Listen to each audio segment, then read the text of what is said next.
कोकण व मालवण ट्रिप करायची आहे एसी हॉटेल व एसी बस सोबत, तेही फक्त 6,999 रुपयामध्ये. तर मित्रांनो, ही रील तुमच्यासाठी. मी नुकताच श्री तीर्थ टूर सोबत कोकण दर्शन केले आणि हा संपूर्ण अनुभव खूपच आनंददायक ठरला. गणेशोत्सवानंतर ते मे महिन्याच्या अखेरपर्यंत ही खास बस कुर्ला येथून संध्याकाळी 4 वाजता निघते. स्क्रीनवर दाखवलेल्या सर्व पिकअप पॉइंट्स वरून तुम्ही यात्रेत सहभागी होऊ शकता. श्री तीर्थ टूर्स कडून प्रवाशांसाठी एक आवश्यक वस्तूंची किट दिली जाते. शॅम्पू, ब्रश, पावडर, कोलगेट, तेल, साबण यासह नाश्त्यासाठी बिस्किट, माजा आणि केक याचा समावेश असतो.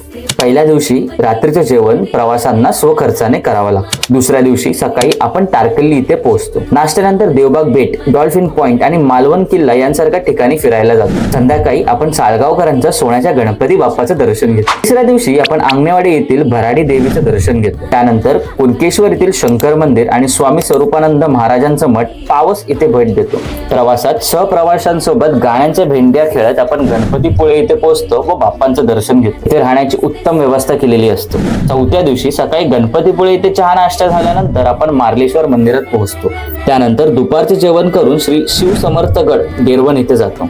संध्याकाळी चहा नाश्त्यानंतर आपला मुंबईकडे प्रवास सुरू होतो. प्रवासात आपण रात्रीचे जेवण सुद्धा करतो आणि दुसऱ्या दिवशी सकाळी 6 वाजता मुंबईत पोहोचतो. श्री तीर्थ टूर्स यांनी दिलेली एसी बस, पुशबॅक सीट्स, चविष्ट नाश्ता, दर्जेदार जेवण आणि आरामदायक व वातानुकूलित निवास व्यवस्थामुळे प्रवास अत्यंत सुखद झालेला असतो. वेगवेगळ्या ठिकाणून आलेली माणसं काही वेळातच आपली वाटू लागतात. हेच या यात्रेचं खरं सौंदर्य आहे. मित्रांनो, तुम्हालाही असा एक अविस्मरणीय अनुभव घ्यायचा असेल तर श्री तीर्थ टूर्स यांच्याशी संपर्क नक्की साधा. अधिक माहिती डिस्क्रिप्शन मध्ये दिलेली आहे, ती नक्की पहा. आणि हो, आमच्या इंस्टाग्राम आयडीला फॉलो करायला विसरू नका.